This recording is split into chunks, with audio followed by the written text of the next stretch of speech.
उज्ज्वल गोजिऱ्या माझ्या माईमाऊल्यांनो तुम्हाला प्रणाम आणि उत्साहाला आवर घालणाऱ्या माझ्या युवा बांधवांनो तुम्हाला देखील प्रणाम। आज हा अत्यंत योगायोग सुंदर आहे। मी सन्माननीय मुख्यमंत्र्यांचं स्वागत नाही करणार आहे। मी सन्माननीय मुख्यमंत्र्यांना यजमानच बनवलेला आहे आणि सन्माननीय मुख्यमंत्र्यांनी यजमान गहिनीनाथ गडाच्या प्रत्येक नारळी सत्याचा असावं असा आग्रह या बीड जिल्ह्याचे एक भाविक बांधवांची भक्त म्हणून त्यांना करतो। आपल्या सर्वांचं दैवत वामनभाऊ आहे, पण मुंडे साहेबांनी त्यांना दैवत मानलं। ते मुंडे साहेब सुद्धा आपल्या हृदयामध्ये अत्यंत मोलाचं स्थान ठेवलं आणि संतांचा जेव्हा आपण हे नारळी सत्य करतो, पूर्ण महाराष्ट्रात दुष्काळाचं सावट असो, गारपीट असो, कुठलंही संकट असो, कोविड असो, प्रत्येक वेळी या नारळी सत्याच्या परंपरेला जपण्याचं काम केलंय ते या गडांच्या भाविकांनी केलेलं आहे।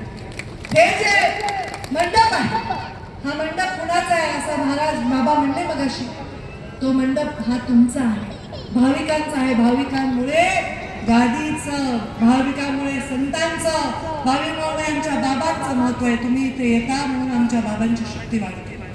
आज मला दोन ओळी आठवतात, गुरु पारस को अंतरो जानत है सब संत, वह लोहा कंचन करे ये करी लय महंत।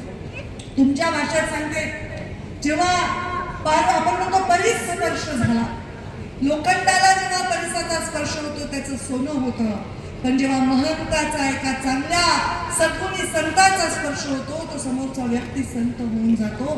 जेव्हा कोवळ्या वयाच्या ज्ञानेश्वर माऊली यांनी या जगाचा निरोप घेतला, पण तरी आजही ते त्या तिथे आहे, जीवित आहेत। हे भाव आजपर्यंत एवढ्या वर्षानंतर देखील आहे। एक काळ होता जेव्हा मुक्ताई प्रकाश झाला, असा काळ संतांच्या परंपरेचा आणि हीच परंपरा आता आमचे गादीवर विराजमान महंत चालवत आहे।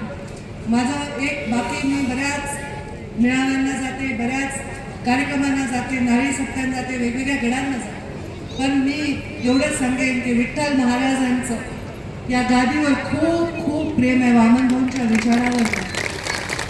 अवघ्या वयाच्या 5व्या वर्षी त्यांना इथे येण्याचा योग आला आणि या गडाचे ते मठापती झाले। या प्रवासाचा फार सुंदर योग आणि मानव त्यांच्या गाठीशी। हे सर्व परंपरा जपत असताना मुंडे साहेबांनी मला या परंपरा शिकवल्या। मुंडे साहेब, आज समजा मुंडे साहेब असते इथे आले असते तर तुम्हाला काय वाटलं असतं? काय वाटलं असतं? काय वाटलं असतं? किती जोरात?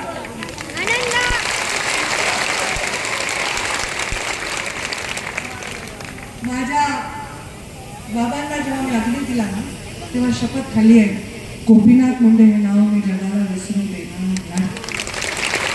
कारण या गाडीचा सन्मान करायचं शिकवण त्यांनी मला दिली, या संतांच्या विचारांना चालवण्याची शिकवण त्यांनी मला दिली। या सामान्य वंचित गरीब खोल्यामध्ये काम करणाऱ्या, ऊस तोडणाऱ्यांच्या कष्टाला न्याय देण्याची शिकवण त्यांनी मला दिली।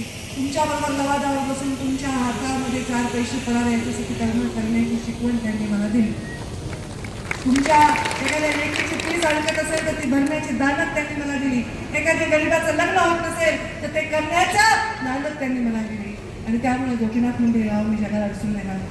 माझ्यावर जेवढं गोपीनाथ मुंडे साहेबांचं प्रेम होतं त्याच्यापेक्षा काकांभर कमी देवेंद्रजी फडणवीस यांच्यावर नव्हतं। त्यांच्यावरही ते तसा पुत्र समवेत प्रेम करत होते, हे मला माहिती। म्हणून आज ते इथे आले, हा सुवर्ण योग आहे। मुंडे साहेब हे न विसरणारं तत्व आहे। वरून देव जरी खाली आला आणि सांगितलं की तुला याची शपथ, तू मुंडे साहेबांना विसरणार आहे का? आपण विसरणार का?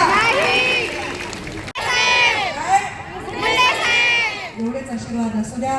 बाबांच्या चरणी प्रार्थना करते की जे मुंडे साहेबांना अपेक्षित ते काम करून घेण्यासाठी तुम्ही मार्गदर्शन करा।